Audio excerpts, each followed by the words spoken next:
and welcome back to my channel. It's your girl Life Goddess. Welcome back to my corner where I inspire others to dream more, live more, and become more. If you did not know, May is Mental Health Awareness Month. This video is particularly going to be geared around living with anxiety. I'm also going to be giving you guys 7 tips for exactly how you can manage your anxiety. And I would like to be very clear that in order to be actually diagnosed with an anxiety disorder, there are certain symptoms that have to be present. So I'm going to leave a certain, clip right here for you guys so that y'all can see. I think the average person tends to have some type of anxiety on a regular basis, but the difference between a normal person with regular anxiety or normal anxiety and then a person with an actual anxiety disorder, the symptoms have to be persistent over a certain period of time. So to say that you were just nervous about a test, that's something that might be completely normal. But if you get nervous about a test and also your heart starts racing and then also your test scores get affected, if it's something that has been persistent over a course of time,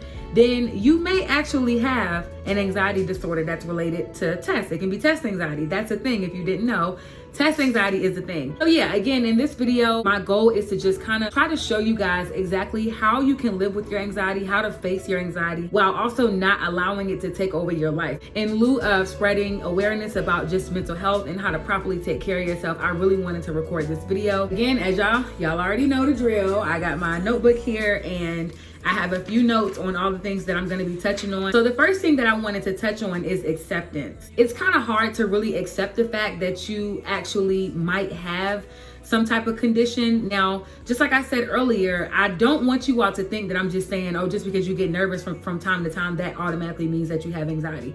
No, most, therapists or people who are in like the clinical working field, we go by what's called a DSM-5 manual. And basically that is something that's like the holy grail. That's like the Bible of like psychology and clinical diagnosis and stuff like that when it comes to mental health. Any clinician that you come across when you're talking about mental health, 99% of the time, if they aren't diagnosing you based on the DSM-5, then they might not really be that credible, because that's the manual that most clinical professionals go by to be able to determine exactly what kind of disorder you have. You might be a person who you're known for like always having the answers, or maybe before in the past you kind of like use something to pull yourself out of a rut, but this time it's not necessarily working the same. You're noticing different changes, you're noticing more persistent symptoms, and you're like, okay, this is a little more tough than I thought it was, but I'll be okay. Trust me. Step 1 is actually accepting the fact that, okay, this is what it is, and just being okay with that. Like, there's nothing wrong with needing help. And I know, like I said, speaking for me, I'm a person that I feel like I always have the answers. I'm always the go-to friend.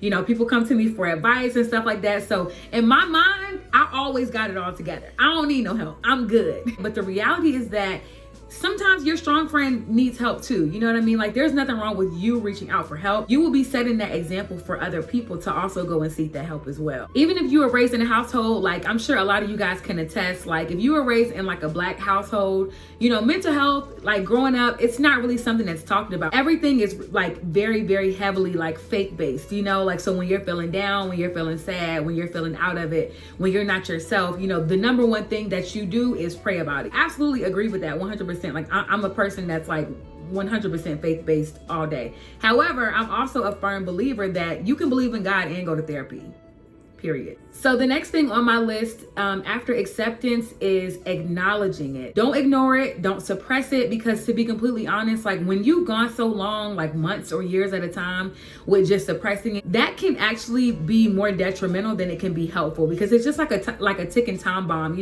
like eventually you're going to explode somehow or another. It may be in a relationship, it may be with a friend, it may be at work. All of that pressure being suppressed, eventually you're going to just pop. Acknowledge its presence. Just tell yourself, okay, this is what it is. This is how I'm feeling. The key is that you have to let yourself accept it and then also acknowledge the fact that it's there. The number 3 thing that I would like to highlight, if you're a person that is living with anxiety, identify your triggers and identify your coping skills that you feel like can go along with those triggers. Identifying your triggers is super important, because you have to exactly know what your triggers are in order to really be able to face it and do something about it. So, if that's a person, guess what? There's nothing wrong with removing yourself from that person. If you're in a certain environment, whether that be, work, maybe like your job stresses you out to the point where you feel like you get really anxious, you can do something about that. Every time I get worked up, what is it that's like making me go crazy right now? So along with identifying your triggers it's also important to figure out exactly what calms you in that moment. Because if you're at work and somebody presses the wrong button and you kind of feel yourself getting worked up, you know, the reality is that you can't just get up and walk out of your job, like, unless you just about that life. But so you have to try to figure out, what can I do to calm myself in this moment right now? What keeps me calm? Like, when I'm upset, do you need to go take a walk outside for 5 minutes? You know, do you need to go put on your music?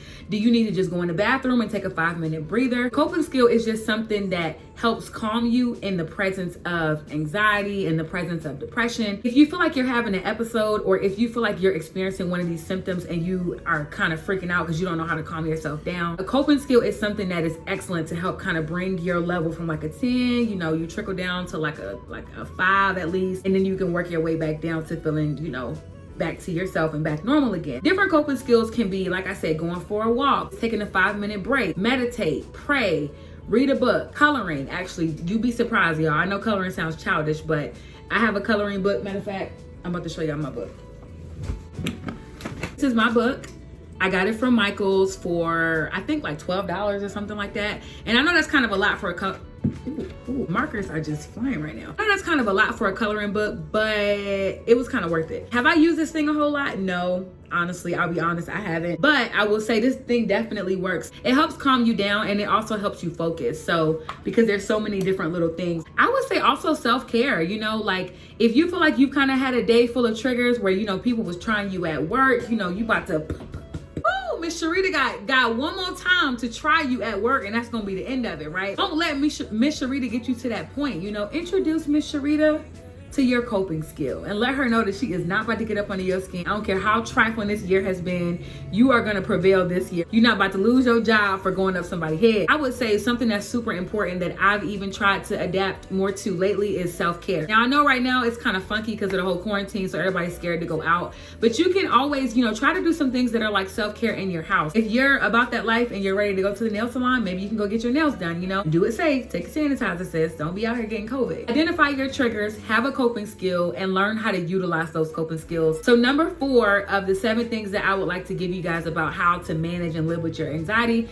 would be to set healthy boundaries. If that means limiting your conversations with that toxic family member, that friend where every time they call you or they text you, it's always something negative. People are gonna say what they wanna say, but the reality is that sometimes you outgrow things, sometimes you outgrow people, sometimes you outgrow conversations. It's either you or them, honestly. And in my opinion, your mental health comes first. Someone like me, for example, I'm a very selfless person. So when people call me, I tend to give a lot of advice. It can be kind of hard, you know, because if you're that friend that just like always has the answer, this is the reality, girl. You cannot give from an empty tank. If you feel like, you know, today you've kind of had a crappy day and you don't want to answer the phone and talk to that person, then don't answer the phone. Shoot them a text and just say, hey, I'm just, you know, kind of taking a moment to myself today. Can we catch up tomorrow? People who are going to be offended, let them be offended. Like people who genuinely are there for you and they care about you and they understand that everybody has their moments and everybody just kind of needs their boundaries, then they're going to respect it, honestly. Also, this goes for like social media. Like what you consume consumes you. I do follow a couple of pages just like who post like funny videos. You have to watch what you watch.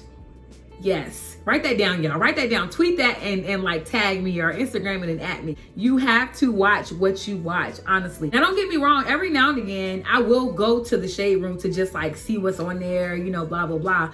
But I don't actually follow that page just because, again, I just kind of feel like I don't really want that energy on my timeline. I don't follow a whole lot of pages who constantly share those things because before you know it, like you've been on social media for an hour and you've only been looking at toxic content. You know what I mean? I really only follow and subscribe to people that I feel like I can learn from and people that will actually pour into me. I don't follow a whole lot of those like pages where where they're just sharing a bunch of just different celebrity gossip. I mean, just the news in general. Like sometimes, y'all, that stuff can be very, very heavy. My fiance would even tell y'all, like sometimes when he be all up in the news, because he's like an African dad, y'all, like he stay watching CNN and Fox and all that stuff. And I just be like, babe, it's good to stay informed, but just take it in doses because you don't want to overwhelm yourself. The next thing, number 5, I would say is to be graceful. Show yourself grace. Don't beat yourself up because you feel like now you can't complete a task that you were able to complete back in the day. You are in different times now. Maybe you've gone through some different things. Maybe you've gone through a lot of changes that have actually increased your anxiety. It's actually not really fair to yourself to say, oh, you're so stupid. Like, you used to be able to do it. Why can't you do it now? Maybe you didn't have children at the time, or maybe you weren't married at the time. Maybe you weren't in school at the time. My point is that circumstances might have been a little different that allowed you to be able to cope a little bit better than you can now. It's not to say that you still can't cope. It's just that you have to adapt new strategies to coping with these things. Just be graceful with yourself. You know, like, God made you perfectly in his image. You have to just take it easy on yourself. Like, say, okay, you know what? I'm struggling a little bit. Like, I don't got it like I used to have it. Trust me, girl, you got this. It's okay. Like, right now, I want everybody to just pause real quick and take a deep breath. One more time. In, out. How did that feel? Didn't that feel good? Let's try to reduce the self-hate and the hate talk to ourselves, honestly, because what you say out loud will eventually manifest in your life. So you have to be graceful, be gracious, and tell yourself that, okay, like, I'm struggling a little bit, but it is not the end of the world. Like, I got this. Say positive affirmations to yourself out loud. If that doesn't work for you, then maybe just listen to a podcast, subscribe to your favorite YouTuber, like me, who got all the best content that can help you get through these things. Like, y'all, we're in this together. We're in this together. If you feel like, nobody else cares about you, Locke cares about you, and I care about your mental health, which is why I'm putting this video out. You're watching this and you're feeling like, you're on the edge, you don't know what to do.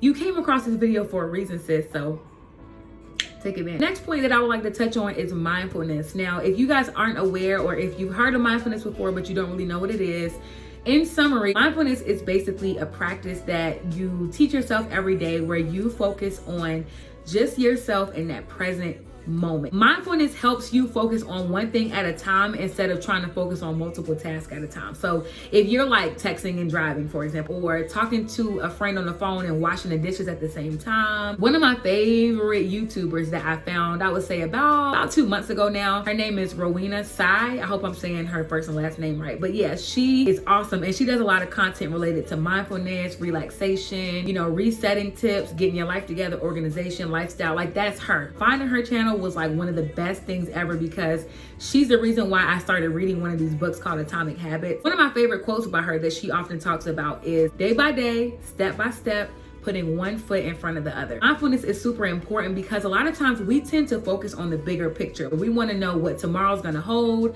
We want to plan for our future, but sometimes we can be a little obsessive, constantly worrying about, what's going to come next. That type of anxiety is called anticipatory anxiety. So you're constantly worrying about, well, what if this? Well, what if that? Well, how about this? And how about that? And da-da-da, and da-da-da, and da-da-da. So the purpose of mindfulness is to say, hey, we're not going to focus on tomorrow.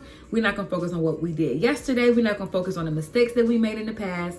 We're going to focus on right here, right now. Mindfulness is super important because it can help reduce anxiety, because you aren't like, your mind isn't constantly going. If you're an overthinker, it's like your mind is always on like 80 miles an hour or 100 miles an hour. Things that you can't control, don't obsess over it. And I know that's easier said than done. It's something that takes time. Like I said, I'm still a work in progress because I don't have this all the way down pat. Now, I'm not saying to not plan for your future. However, you want to practice mindfulness because it helps you not necessarily obsess over the what if. So last but not least, my 7th point for how you can better manage and live with your anxiety would be to talk it out. Seek professional advice. It's crazy because, being in the helping field, I never really took advantage of therapy until I think I hit rock bottom. I've been struggling. I have been struggling a little bit more than I probably have in the past. Maybe go through your health insurance to see what kind of therapy you can afford to do through insurance. If you don't have insurance, try to see if there are like different resources online where maybe you can get a certain number of sessions for free. That was probably one of the best decisions that I could have ever made, was to actually go to therapy and stay consistent, because for 1 hour or for 90 minutes, that therapist is just about you and only you. Your therapist is unbiased. They're not judging you about anything. What I would also say is that it's super important that you reach out to a professional, because your family members or people that are closest to you, we tend to put that burden on them, and we do it subconsciously. We don't realize that, like, you know, going to our boyfriend all the time about certain advice, going to our best friend, sometimes that can be a little draining for them too. So it's very important that you don't overload, and it's very important that you're conscious of the fact that these people that are in your life, they also have their own mental health to focus on. And there's nothing wrong with going to friends for advice from time to time, but don't overload them. Don't overwhelm them. You know, be conscious of the fact that they have their own stuff going on too. I remember there was this post that was on Instagram some time ago. It said something to the extent of, before you call a friend to, you know, vent, ask them if they have the mental capacity to be able to handle what you're gonna say. That's super important, because y'all, how selfish would that be to call a friend up and you immediately like, girl, he done did it again. Like, Ray done did it again. I'm so down with him. Girl, you don't even know what kind of day I had. Like, you just letting it all out on me. So be conscious of the fact that, like, sometimes